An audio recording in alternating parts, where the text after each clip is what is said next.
हरे कृष्णा। अब सब कुछ भगवान को भोग लगा के ही खाएं क्या, और कैसे संभव हो सकता है, ऐसा बहुत लोग पूछते हैं, है ना। तो यहाँ भगवान बता रहे हैं इससे फायदा किसका है। कहते हैं यज्ञ शिष्टासिना संतो मुच्यन्ते सर्व किल विषय भुंक्ते ते त्वघम पापा ये पचन्ते आत्म कारणात्। भगवान के भक्त सभी प्रकार के पापों से मुक्त हो जाते हैं, क्योंकि वे यज्ञ में अर्पित किए गए भोजन प्रसाद को ही खाते हैं। अन्य लोग जो अपने इंद्रिय सुख के लिए भोजन बनाते हैं वे निश्चित रूप से पाप खाते हैं। साफ साफ कहा गया भक्तों। श्रीमद् भगवद गीता अध्याय 3 श्लोक संख्या 13 आप पढ़ सकते हैं। क्या बताया जा रहा है यहाँ पर कि भगवान के जो शुद्ध भक्त हैं ना, जो भगवान के भक्त हैं, जो भगवान को भोग लगा कर ग्रहण करते हैं, कुछ भी जो कुछ भी खाते हैं वो पाप से मुक्त हो जाते हैं, और बाकी लोग जो भगवान को अर्पित किए बिना खाते वो पाप खा रहे हैं निश्चित रूप से, इसमें कोई संशय नहीं है। भगवान के शुद्ध भक्त जो कृष्ण भावना भावी जीव हैं वो किसी भी दशा में कहीं भी रहेंगे, भगवान को अर्पित किए बिना कुछ ग्रहण नहीं करते। यहाँ पे बहुत सुंदर बताया जा रहा है कि भगवान के जो शुद्ध भक्त हैं उन्हें संत कहा गया है।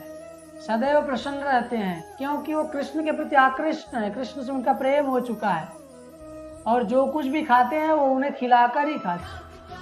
नहीं तो हम अपनी इंद्रिय तृप्ति के लिए जुटाई गई सारी वस्तुओं को जब भोग रहे हैं तो पाप भोग रहे हैं, निश्चित है। तो पाप से बचना है, इसीलिए हमें भगवान को भोग देना चाहिए। जो कुछ भी खाएं भगवान को पहले खिलाएं फिर खाएं, ये शास्त्र का विधान है। अगर ऐसा कर रहे हैं तो निश्चित हम पाप से मुक्त हो जाएंगे, नहीं तो पाप की गहराई में और अधिकाधिक फंसते। ये दलदल है, इस धरती पर आकर यदि हम इस प्रकार की क्रियाएं नहीं कर रहे, दलदल में और 84 के चक्कर में और फंसते जा रहे हैं। लेकिन यदि हम भगवान को भोग अर्पण करके खा रहे हैं तो धीरे धीरे हम कलमश मुक्त हो जाएंगे, शुद्ध हो जाएंगे, और हमें आनंद की अनुभूति होगी, निश्चित ऐसा होगा। नहीं तो पाप खा रहे हैं। और आप एक बात बताइए, पापी व्यक्ति कैसे संतुष्ट हो सकता है? जो चोर हो और पापी भी हो तो वो कैसे संतुष्ट हो सकता है? कभी नहीं हो सकता। आज चोरों के समाज में देखिए, कोई संतुष्ट मिलेगा आपको, है ना। कोई बड़ा चोरी करता है, कोई छोटा चोरी करता है, लेकिन चोर तो चोर है। आज चोरी किया, कल फिर चोरी करेगा, कितनी भी बड़ी चोरी कर ले, लेकिन फिर भी संतुष्टि नहीं है ना। और पापी व्यक्ति का भी यही दशा है, रोज पाप खाएगा, पाप भोगेगा और सोचेगा मुक्त हो जाएंगे, नहीं हो। इसलिए हमें ये बचने के लिए भगवान ने विग्रह रूप में अवतार लिया है कलयुग में, और हमें ये अवसर दिया है कि हम जो कुछ भी खाएं भगवान को खिलाएं। वैसे भगवान आपकी थाली साफ करने वाले हैं नहीं, क्योंकि वो भुक्खड़ नहीं है, अनंत कोटि ब्रह्मांड के अधिपति हैं, और करोड़ों करोड़ों लक्ष्मियां उनकी सेवा करती हैं, उनके थाली में किसी चीज़ की कमी नहीं है।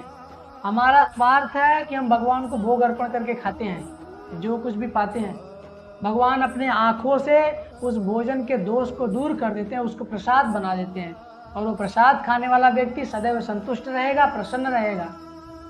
और संसार के लोगों को सुखी होना है, प्रसन्न होना है, विश्व शांति स्थापित करनी है, तो ये व्यवस्था अपनानी ही पड़ेगी, अन्यथा कभी सुख संभव नहीं है। सुख सुविधा जुटाते जुटाते मर जाएंगे, लेकिन चेहरे की मुस्कान कभी आएगी नहीं, और रोना ही पड़ेगा, है ना, क्योंकि हम चोरी करके खा रहे हैं। भगवान भोगता है और हम कौन है?